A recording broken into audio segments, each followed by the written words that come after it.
শুধু দর্শক, জাতীয় প্রেস ক্লাবের সামনে একজন ভুক্তভোগী এককভাবে মানববন্ধন করছেন। এই বৃষ্টির মধ্যে জাতীয় প্রেস ক্লাবে আমি ধারণ করছি।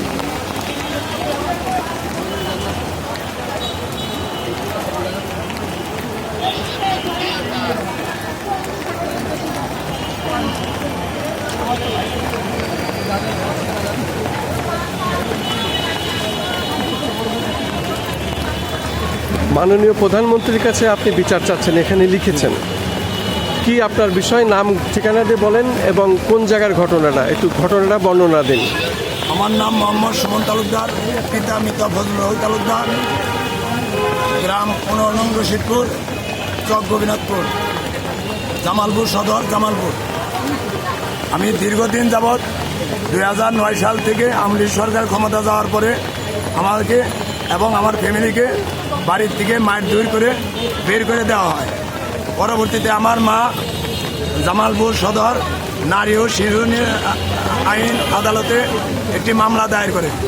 সেই মামলায় জামালপুর ডিবি অফিসে তদন্তের জন্য দিলে, তখন সেখানে তদন্তের জন্য আমাকে ডাকলে আমি আমার মাকে নিয়ে জামালপুরে যখন উপস্থিত হইতে যাই, তখন আমাদেরকে উপস্থিত হইতে দেয় নাই, আমাদেরকে বাধা সৃষ্টি করে।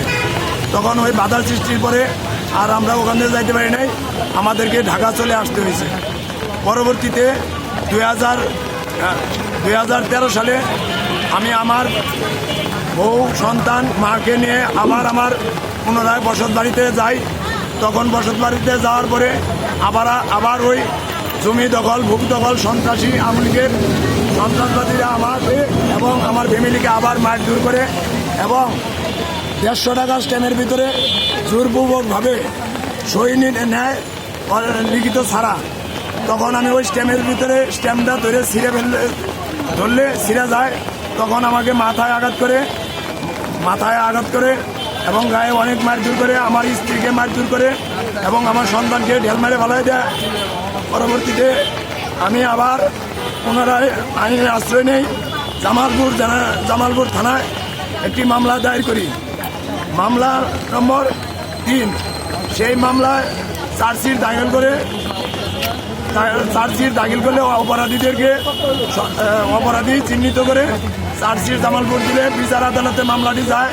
বিচার আদালতে মামলাটি যাওয়ার পরে রশিদপুর ইউনিয়নের দুদু সরকার চেয়ারম্যান সে আবেদন করে যে এটা গ্রাম আদালতে সমস্যার সমাধান করা হবে বইলা সচিবের কাছে রেখে দেয়। পরবর্তীতে আমি ওই মামলা তদন্ত করতে গেলে বিচার চাইলে আমি কোনো বিচার পাই নাই। পরবর্তীতে আমাকে আরও হুমকি দামকে দিয়ে হাত পাও কাটবো, মাইরা ফেলাবো, তখন আমাকে ওই দেশ ছেড়ে চলে আসতে হয়।